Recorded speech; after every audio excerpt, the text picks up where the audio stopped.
ಮಿತ್ರ ನಮಸ್ಕಾರ. ಇರಾನಿನ ಜನರ ಪರಿಸ್ಥಿತಿ ಹೇಗಿದೆ ಅಂತ ಹೇಳಿದ್ರೆ, ಉರಿಯುತ್ತಿರುವಂತಹ ಅಗ್ನಿಯ ಮಧ್ಯದಲ್ಲಿ ಇರ್ತಕ್ಕಂಥ ಜನ ಈ ಕಡೆ ಸಾಯೋದಕ್ಕೆ ಇಷ್ಟ ಇಲ್ಲ, ಹೊರಗಡೆ ಬರೋದಿಕ್ಕೆ ಆಗ್ತಾ ಇಲ್ಲ ಅನ್ನುವಂತಹ ಪರಿಸ್ಥಿತಿ ಎದುರಾಗ್ತಾ ಇದೆ. ಇರಾನ್ನಲ್ಲಿ ಹಿಂಸಾಚಾರ ಭುಗಿಲೇರ್ತಾ ಇದೆ. ಭಾರತೀಯ ರಾಯಭಾರಿ ಕಚೇರಿ ಅಲ್ಲಿನ ಭಾರತೀಯ ಪ್ರಜೆಗಳಿಗೆ ತುರ್ತು ಸಂದೇಶವನ್ನ ರವಾನೆ ಮಾಡಿದೆ. ಇರಾನ್ನಲ್ಲಿ ಪ್ರತಿಭಟನೆಗಳು ತೀವ್ರ ಹಿಂಸಾ ಸ್ವರೂಪವನ್ನ ಪಡ್ಕೊಂಡಿದ್ದವು. ಅದಲ್ಲದೆ ಇರಾನ್ ಮೇಲೆ ಅಮೆರಿಕ ಮತ್ತು ಇಸ್ರೇಲ್ ದಾಳಿ ಮಾಡುವ ಭೀತಿನೂ ಕೂಡ ಶುರು ಆಗ್ತಾ ಇದೆ. ಸೊ ಇದೆಲ್ಲದರ ನಡುವೆ ಅಲ್ಲಿನ ಜನರ ಪರಿಸ್ಥಿತಿ ಬಹಳ ಕಂಟಕವಾಗಿ ಪರಿಣಮಿಸ್ತಾ ಇದೆ. ಈ ಹಿನ್ನೆಲೆಯಲ್ಲಿ ಟೆಹರಾನ್ನಲ್ಲಿರ್ತಕ್ಕಂಥ ಭಾರತೀಯ ರಾಯಭಾರ ಕಚೇರಿ ಭಾರತೀಯ ಪ್ರಜೆಗಳಿಗೆ ತುರ್ತು ಸಂದೇಶವನ್ನ ನೀಡ್ತಾ ಇದೆ. ಹಾಗಾದ್ರೆ ಏನದು ತುರ್ತು ಸಂದೇಶ, ಯಾಕೆ ಈ ತುರ್ತು ಸಂದೇಶವನ್ನ ಈ ಸಂದರ್ಭದಲ್ಲಿ ನೀಡ್ತಾ ಇದೆ ಅನ್ನುವಂಥದ್ದನ್ನ ಕುರಿತು ನೋಡೋಣ. ಅದಕ್ಕೂ ಮುಂಚಿತವಾಗಿ ನೀವಿನ್ನು ನಮ್ಮ ಚಾನಲ್ ಅನ್ನ ಸಬ್ಸ್ಕ್ರೈಬ್ ಮಾಡದೇ ಇದ್ರೆ ಈ ಕೂಡಲೇ ಸಬ್ಸ್ಕ್ರೈಬ್ ಮಾಡ್ಕೊಳ್ಳಿ. ಇಂತಹದೇ ಅಚ್ಚರಿಯ ಮಾಹಿತಿಗಾಗಿ ಬೆಲ್ ಐಕಾನ್ ಅನ್ನೋದನ್ನು ಮಾತ್ರ ಮರಿಬೇಡಿ. ಗೆಳೆಯರೆ, ಪ್ರಸ್ತುತ ಇರಾನ್ನಲ್ಲಿರ್ತಕ್ಕಂಥ ಭಾರತೀಯ ಪ್ರಜೆಗಳು, ವಿದ್ಯಾರ್ಥಿಗಳು, ಯಾತ್ರಿಕರು, ವ್ಯಾಪಾರಿಗಳು ಮತ್ತು ಪ್ರವಾಸಿಗರು ವಾಣಿಜ್ಯ ವಿಮಾನಗಳು ಸೇರ್ತಾ ಇದ್ದಂತೆ ಲಭ್ಯವಿರುವಂತಹ ಯಾವುದೇ ಸಾರಿಗೆಯ ಮೂಲಕ ದೇಶವನ್ನ ಬಿಡೋದಿಕ್ಕೆ ಸೂಚನೆಯನ್ನ ನೀಡ್ತಾ ಇದ್ದವು. ಇರಾನಿನಲ್ಲಿ ಪರಿಸ್ಥಿತಿ ಗಂಭೀರವಾಗ್ತಾ ಇದೆ. ಆ ಗಂಭೀರವಾಗ್ತಾ ಇರತಕ್ಕಂಥ ಹಿನ್ನೆಲೆಯಲ್ಲಿ ರಾಯಭಾರ ಕಚೇರಿ ಈ ಮುನ್ಸೂಚನೆಯನ್ನ ನೀಡ್ತಾ ಇದೆ. ಇರಾನಿನಲ್ಲಿರ್ತಕ್ಕಂತಹ ಭಾರತೀಯ ಪ್ರಜೆಗಳು ಹೇಗಿದ್ದೀರೋ ಹಾಗೆ ಯಾವ ವಾಹನ ಸಿಗುತ್ತೋ ಆ ವಾಹನದಲ್ಲಿ ತಕ್ಷಣವೇ ಇರಾನ್ ತೊರೆದು ಭಾರತಕ್ಕೆ ಬರುವಂತೆ ಎಚ್ಚರಿಕೆಯನ್ನ ನೀಡ್ತಾ ಇದ್ದವು. ಇರಾನ್ನಲ್ಲಿರ್ತಕ್ಕಂಥ ಎಲ್ಲಾ ಭಾರತೀಯರು ಎಚ್ಚರಿಕೆ ವಹಿಸಬೇಕು ಅಂತ ರಾಯಭಾರ ಕಚೇರಿ ಪುನರುಚ್ಚಾರಣೆ ಮಾಡ್ತಾ ಇದೆ.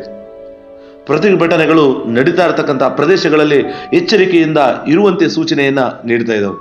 ಅದಲ್ಲದೆ ಇರಾನಿನಲ್ಲಿರ್ತಕ್ಕಂಥ ಭಾರತೀಯರು ಭಾರತೀಯ ರಾಯಭಾರ ಕಚೇರಿಯೊಂದಿಗೆ ಸಂಪರ್ಕದಲ್ಲಿ ಇರೋದಿಕ್ಕೆ ಮತ್ತು ಯಾವುದೇ ಬೆಳವಣಿಗೆಗಾಗಿ ಸ್ಥಳೀಯ ಮಾಧ್ಯಮಗಳಲ್ಲಿ ವರದಿಯನ್ನ ವೀಕ್ಷಣೆ ಮಾಡುವಂತೆ ಸೂಚನೆಯನ್ನ ನೀಡ್ತಾ ಇದ್ದವು.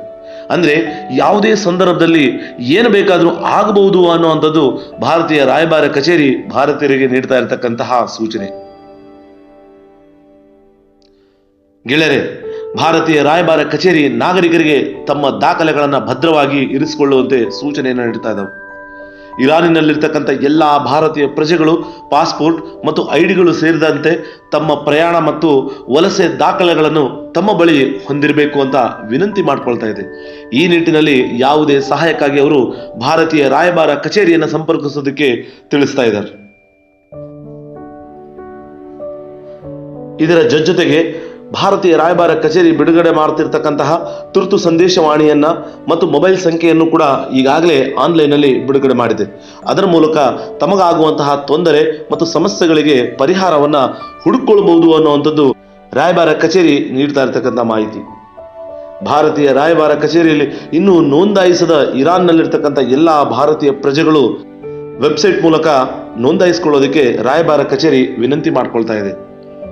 ಈ ಕಚೇರಿಯ ವೆಬ್ಸೈಟ್ನಲ್ಲಿ ಲಿಂಕ್ ಲಭ್ಯವಿದೆ. ಇರಾನ್ನಲ್ಲಿರ್ತಕ್ಕಂಥ ಇಂಟರ್ನೆಟ್ ಅಡಚಣೆಗಳಿಂದಾಗಿ ಯಾವುದೇ ಭಾರತೀಯ ಪ್ರಜೆ ನೋಂದಾಯಿಸೋದಕ್ಕೆ ಸಾಧ್ಯವಾಗದೇ ಇದ್ರೆ ಭಾರತದಲ್ಲಿರ್ತಕ್ಕಂತಹ ಅವರ ಕುಟುಂಬಗಳು ಈ ಲಿಂಕ್ ಮೂಲಕ ನೋಂದಾಯಿಸೋದಕ್ಕೂ ಕೂಡ ತಿಳಿಸಲಾಗ್ತಾ ಇದೆ. ಕಳೆದ 2 ವಾರಗಳಿಂದ ಪ್ರತಿಭಟನೆ ತಾರಕಕ್ಕೆ ಏರ್ತಾ ಇದೆ. ಇದರಿಂದ ಇರಾನ್ ತತ್ತರಗೊಳ್ತಾ ಇದೆ. ಗೆಳೆಯರೆ, ಪ್ರತಿಭಟನಾಕಾರರ ಮೇಲೆ ಇರಾನ್ ಕಠಿಣ ಕ್ರಮವನ್ನ ಕೈಗೊಳ್ಳೋದಕ್ಕೆ ಅಂತಾರಾಷ್ಟ್ರೀಯ ಒತ್ತಡವನ್ನ ಎದುರಿಸ್ತಾ ಇದೆ. ಇರಾನ್ನಲ್ಲಿ ನಡೆದಂತಹ ಪ್ರತಿಭಟನೆಗಳಲ್ಲಿ ಕನಿಷ್ಠ 2571 ಜನ ಸಾವನ್ನಪ್ಪಿದ್ದಾರೆ ಅನ್ನುವಂತಹ ಮಾಹಿತಿಯನ್ನ ಅಮೆರಿಕ ಮೂಲದ ಮಾನವ ಹಕ್ಕುಗಳ ಕಾರ್ಯಕರ್ತರ ಸುದ್ದಿ ವರದಿ ಮಾಡ್ತಾ ಇದೆ. ಅಲ್ಲಿನ ಸ್ಥಳೀಯ ಆಡಳಿತವನ್ನ ವಿರೋಧಿಸಿ ಜನರು ಬೀದಿಗಿಳಿತಾ ಇದ್ದಾರೆ. ಈ ರೀತಿ ಇರುವಾಗ ಇರಾನ್ ಮೇಲೆ ಅಮೆರಿಕ ಮತ್ತು ಇಸ್ರೇಲ್ ಸಹ ದಾಳಿ ಮಾಡುವಂತಹ ಆತಂಕ ತಲೆದೋರ್ತಾ ಇದೆ. ಸೊ ಇದರ ಮಧ್ಯದಲ್ಲಿ ನಮ್ಮ ಭಾರತೀಯರು, ನಮ್ಮ ಭಾರತೀಯ ಪ್ರವಾಸಿಗರು, ಉದ್ಯಮಿಗಳು ಅಲ್ಲಿ ಸೇಫ್ ಆಗೋದಿಲ್ಲ ಅನ್ನುವಂತಹ ಕಾರಣದಿಂದ ಈಗ ಅವರನ್ನೆಲ್ಲ ಮರಳಿ ಭಾರತಕ್ಕೆ ಕರೆತರುವ ಉದ್ದೇಶದಿಂದ ಭಾರತ ಸರ್ಕಾರ ಮತ್ತು ಅಲ್ಲಿನ ರಾಯಭಾರ ಕಚೇರಿ ಬಹಳಷ್ಟು ಪ್ರಯತ್ನವನ್ನ ಮಾಡ್ತಾ ಇದೆ. ಯಾಕೆ ಅಂತ ಹೇಳಿದ್ರೆ ಇರಾನ್ ಮತ್ತು ಅಮೆರಿಕದ ದಾಳಿಯ ಭಯ. ಹಾಗಾಗಿ ವಿದೇಶಾಂಗ ಸಚಿವರಾಗಿರ್ತಕ್ಕಂತಹ ಜೈಶಂಕರ್ ಅವರು ಮತ್ತೆ ಪುನರುಚ್ಚಾರಣೆ ಮಾಡ್ತಾ ಇದ್ದಾರೆ. ನೀವು ಹೇಗಿದ್ದೀರೋ ಹಾಗೆ ಯಾವ ವಾಹನ ಸಿಗುತ್ತೋ ಆ ವಾಹನದಲ್ಲಿ ತಕ್ಷಣವೇ ಆ ದೇಶವನ್ನ ತೊರೆಯೋದಕ್ಕೆ ಸಲಹೆಯನ್ನ ಕೊಡ್ತಾ ಇದ್ದಾರೆ. ಇದಾಗಿತ್ತು ಈ ಹೊತ್ತಿನ ಮಾಹಿತಿ. ಈ ಮಾಹಿತಿಯ ಕುರಿತು ನಿಮ್ಗೇನನ್ಸುತ್ತೆ ಅನ್ನೋದನ್ನ ಕಮೆಂಟ್ ಮಾಡಿ. ಮಾಹಿತಿ ಇಷ್ಟವಾಗಿದ್ದರೆ ಲೈಕ್ ಮಾಡಿ, ಶೇರ್ ಮಾಡಿ, ಸಬ್ಸ್ಕ್ರೈಬ್ ಮಾಡೋದನ್ನ ಮಾತ್ರ ಮರಿಬೇಡಿ. ಧನ್ಯವಾದಗಳು.